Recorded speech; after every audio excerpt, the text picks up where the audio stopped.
विनेश फोगट ही कुस्तीगीर जर बघितला तर एक असामान्य खेळाडू आहे। या महिला कुस्तीगीरानं काल 50 किलो वजन गटामध्ये अंतिम फेरी धडक मारली। ही बाब सर्व देशवासियांसाठी आणि कुस्तीप्रेमींसाठी खरोखरच अभिमानास्पद होती। सर्व देश आनंदामध्ये होता, परंतु आज जर बघितलं तर अचानक त्याला 100 ग्रॅम वजन जास्त असल्यामुळे त्याला डिस्क्वालिफाईड करण्यात आलं आणि एक प्रकारे भारतीयांना ही जी घटना आहे ती वेदना देणार आहे। परंतु वजन गट कुस्ती स्पर्धा खेळत असताना युनायटेड वर्ल्ड रेसलिंग मार्फत जे नियम बांधून दिलेले आहेत त्या नियमानुसारच खेळावं लागतं आणि त्याचबरोबर आंतरराष्ट्रीय स्तरावरती कुठलेही सामने खेळत असताना काही जसे खेळण्यासाठी नियम बांधलेले आहेत तसेच वजनासाठी देखील काही नियम बांधलेले आहेत।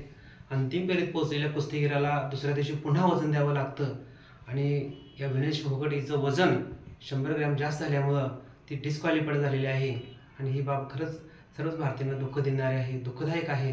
परंतु अशा बाबी सर्वच खेळामध्ये घडत असतात आणि त्याचा स्वीकार करून पुढे जाणे हेच अनिवार्य आहे।